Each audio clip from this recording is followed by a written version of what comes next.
Welcome to our YouTube channel. আমরা lesson 9 করছিলাম এবং সেটা আমাদের পড়া শেষও হয়ে গেছিলো। আজকে আমরা 96 পৃষ্ঠায় অ্যাক্টিভিটি 1 আছে, আজকে সেখান থেকে আমরা শুরু করব। তাহলে দেখে নেওয়া যাক অ্যাক্টিভিটি 1-এ কী বলেছে। বলছে let's tick the correct answer. বলছে এই তিনটি অপশনের মধ্যে যেটি সঠিক হবে সেখানে টিক চিহ্ন দিতে হবে। তাহলে দেখি প্রথমটা কি বলেছে।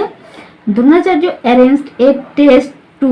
দ্রোণাচার্য বলেছে দ্রোণাচার্য যে একটা পরীক্ষা আয়োজন করেছিল, decide the best archer among all. কি বলেছে তার শিষ্যদের মধ্যে সব থেকে ভালো আর্কারকে বা তীরন্দাজকে সেটা যাচাই করার জন্য, নাকি decide who is the most intelligent boy amongst all. বলছে তাদের মধ্যে সব থেকে বুদ্ধিমান ছেলেকে সেটা পরীক্ষা করার জন্য, নাকি decide the most disobedient boy amongst all. বলছে যে তাদের মধ্যে সবথেকে অবাধ্য বালককে সেটা পরীক্ষা করার জন্য আয়োজন করেছিল পরীক্ষাটি। কিসের জন্য আয়োজন করেছিল পরীক্ষাটি? যে ওদের শিষ্যদের মধ্যে সব থেকে ভালো তীরন্দাজ কে সেটা। তাহলে প্রথম এই নাম্বারটি সঠিক হবে। আমরা পাশে টিক চিহ্ন দিয়ে দিলাম। তারপর দেখো দ্য কৌরবস ওয়ার।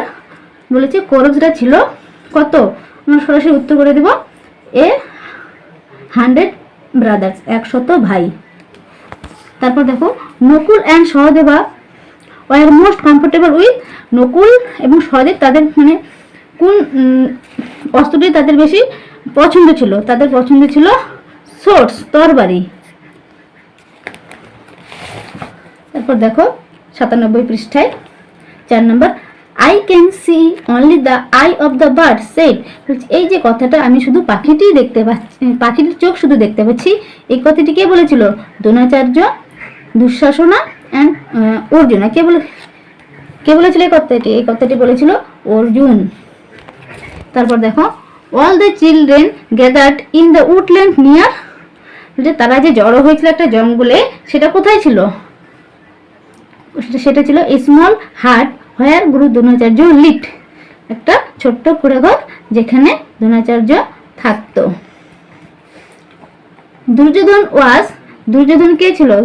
দুর্যোধন ছিল the eldest brother of the Kauravas. কৌরবদের মধ্যে সব থেকে বড় ভাই।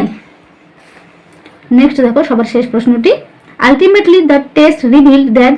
বলেছে দ্রোণাচার্য যে পরীক্ষাটি করেছিল সেটা কি প্রকাশ করেছিল বা সেটি কি বলতে চেয়েছিল? কি বলেছিল? Arjun was the best archer. হয়ে গেল আমাদের অ্যাক্টিভিটি 1।